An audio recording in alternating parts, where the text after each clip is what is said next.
So I ordered another number one Mark III Enfield from World Tiger Imports. This is another C grade. I've gotten two of these so far. This is my third one. And so far I'm pretty happy with what I've gotten for my C grades, especially now that they've included the magazine, at least temporarily. I'm not sure if they still do that, but that was definitely a piece that made it worthwhile since the magazines are getting kind of hard to find, getting more expensive. Took just about a week or so to arrive after I ordered it. Pretty quick turnaround. And overall, this is in pretty good condition for what I paid for it. So go ahead and take a closer look at what I got. Starting with the butt here, you can see it's got the butt plate, which looks like it's in good shape.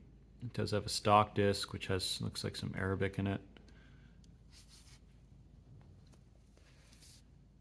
The only problem with the butt is it is pretty loose, so I'm thinking that wood in the socket's pretty trashed. So I have to see what it looks like when I take it apart.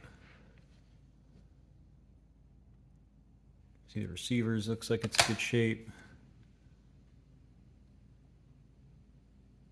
A little hard to make out, but it looks like it's a 1918 BSA. I'll know more when I clean it up, but that's what it looks like.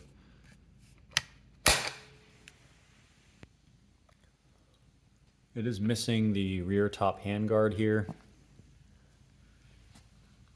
And it looks like there's some kind of repair done to the forend. You can see these two either pins or dowels are driven through it. Do something about that crack, I suppose. It also has, looks like post-war sight protectors.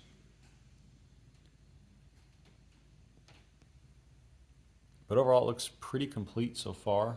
It's got its nose cap. Does have some wire wheel scratches on it, but looks like it wasn't completely wire wheeled into the white. Fortunately, they did scratch up some of the marking here. Go ahead and turn it over. See the other side of that butt. I'm really hoping that the buttstock isn't really damaged in the socket, because this is like, looks like it's a, there's the other side of the butt. You can see it looks pretty good. I am hoping that this buttstock isn't damaged here in the socket, because other than that, it looks like a really nice butt. Other than that, it looks like a really nice buttstock. So I'm hoping that it's salvageable.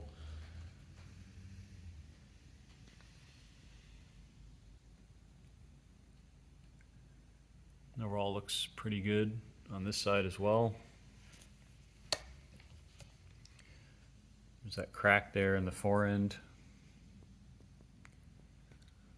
It looks like it has all of the parts that I need in it. Doesn't look like it's missing any screws or anything.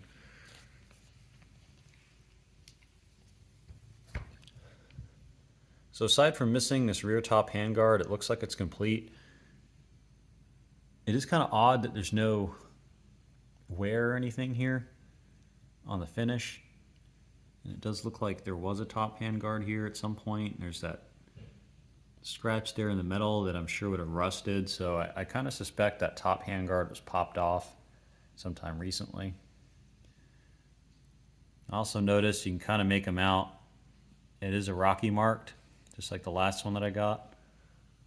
So overall, my thoughts on this is the third C grade I've gotten. The first C grade I got was that Lithgow number one Mark III, and the stock on that one's pretty trashed, but I do have a replacement stock for it in the correct Queensland maple that I've posted a video on. And the second one, the 1936 BSA, had a pretty trashed forend, but otherwise was in pretty good condition. Both of those had really good bores. Currently the bore on this one's a little difficult to really see. It's got a ton of crud and dirt and grime in there, so I'll have to clean that out first. But I do see rifling, and it does look promising, so we'll see how that turns out. In a follow-on video, I'll go ahead and take this apart, clean it up, show you how it looks when I'm done. If you'd like to be alerted to that video, feel free to subscribe and sign up for alerts. If you have any questions about this rifle, feel free to drop it in the comments. And as always, thank you for watching.